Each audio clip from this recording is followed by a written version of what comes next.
नमस्कार, the spotlight पर स्वागत है आपका। मैं हूं रफी समी।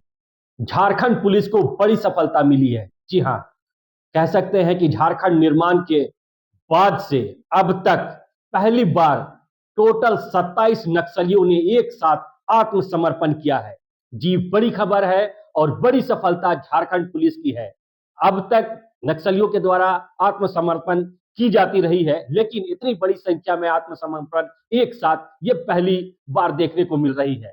जी, जिसमें 25 भाकपा माओवादी के जो है मोस्ट नक्सली ने आत्मसमर्पण किया है, तो वहीं दो जो है जेजेएलकेम के दो उग्रवादियों ने आत्मसमर्पण किया है। इन नक्सलियों में कई जो है महिला नक्सली भी जो है उन्होंने भी आत्मसमर्पण किया है। और इतना ही नहीं, हथियारों के जखीरों के साथ सभी नक्सलियों ने आत्मसमर्पण किया है।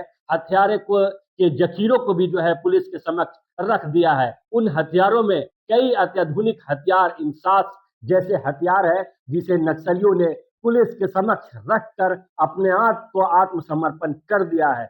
बड़ी खबर है, बड़ी सफलता है। और कह सकते हैं कि झारखंड निर्माण के बाद से लेकर अब तक जिस तरह से नक्सलियों का आत्मसमर्पण देखा गया है, लेकिन इतनी बड़ी संख्या में एक साथ आत्मसमर्पण अब तक नहीं देखा गया।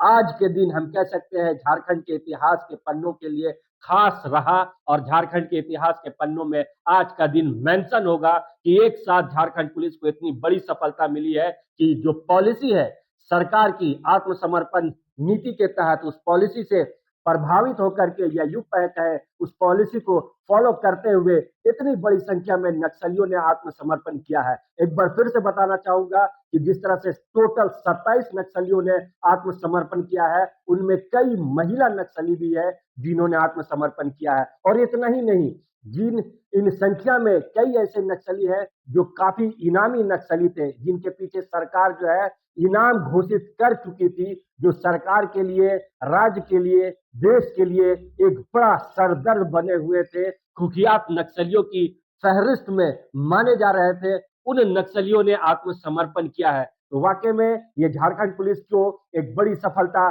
मिली है। झारखंड पुलिस के लिए एक बड़ी उपलब्धि है कि इस तरह एक साथ बल्क में इतने जो है नक्सलियों ने आत्मसमर्पण किया है। और जो जानकारी मिली है कि कहीं कुछ नहीं, सिर्फ और सिर्फ जो झारखंड सरकार के द्वारा आत्मसमर्पण नीति चलाई जा रही है, उस नीति से प्रभावित होकर के नक्सलियों ने आत्मसमर्पण किया है। तो कह सकते हैं कि ज्यादा से ज्यादा जो इन आत्मसमर्पण नक्सलियों की संख्या है, इनमें चाईबासा के ही नक्सली है, जो चाईबासा क्षेत्र में तांडव मचाने में कहीं बाज नहीं आ रहे थे। और इनके आत्मसमर्पण, इनके सरेंडर करने से ये कहना गलत नहीं होगा कि चाईबासा क्षेत्र जो है लगभग जो है नक्सल मुक्त हो चुका है। और आपने देखा कि सरकार ने ये दावा भी किया था, प्रशासन ने ये दावा भी किया था कि पूरे झारखंड को जो है, और खासकर चाईबासा और चाईबासा का जो एरिया है, जो काफी नक्सल प्रभावित एरिया माना जाता था, वहां नक्सल मुक्त अभियान को करने को लेकर के लंबे समय से अभियान चल रहा था। और प्रशासन ने ये साफ कहा था और ये अपील की थी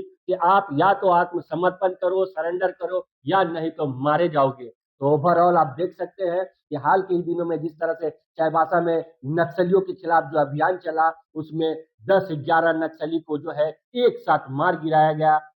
उसके बाद भी जो है ऑपरेशन वो बंद नहीं हुआ, ऑपरेशन लगातार जारी रहा। और उस ऑपरेशन के तहत, एंटी नक्सल ऑपरेशन के तहत, उधर वहां की पुलिस को, कोबरा बटालियन को काफी सफलता मिलती रही। और अब ये जो सफलता मिली है, ये शांति दूत की सफलता है कि नक्सलियों ने खुद जो है सरकार की पॉलिसी से प्रभावित होकर के आत्मसमर्पण कर दिया है। तो कह सकते हैं ये सरकार के लिए एक बड़ी उपलब्धि है, एक राहत की बात है। और झारखंड के लिए भी एक शांति का जो हम कह सकते हैं मिसाल बनता दिख रहा है। अगर नक्सल नहीं होगा तो जाहिर सी बात है कि विकास की जो पहिया है वो आगे बढ़ेगी। आज झारखंड पुलिस के लिए ऐतिहासिक दिन है, एक बड़ी सफलता मानी जा रही है, जिसमें 27 नक्सली कमांडर एवं 10 सदस्य यहाँ सरेंडर किए हैं। लगभग 17 हथियार जो कि क्वालिटी वेपन्स है, पुलिस के लूटे हुए वेपन्स, उनके साथ सबका सरेंडर हुआ है। और मैं अपील करता हूँ कि जो अभी नक्सल बचे हुए हैं, बहुत कम संख्या में बचे हुए हैं, एक सिंगल डिजिट में बचे हुए हैं, वो जल्दी से जल्दी इसमें सरेंडर करें और अन्यथा मुठभेड़ में मारे जाएंगे। और सबसे बड़ी बात है कि ये एक जो हमारे जवान जो जंगलों में रह रहे हैं, ये एक सराहनीय पहल है, ये सराहनीय काम है कि वहाँ गर्मी के अंदर रहना, और प्लस जो ब्रेन मलेरिया, उनको पता है कि ब्रेन मलेरिया हो सकता है, उसमें भी वो लोग वहाँ जाके डटे हुए हैं, नक्सलियों से लोहा ले रहे हैं। ये बहुत ही सराहनीय और सलूट वाला मामला बनता है।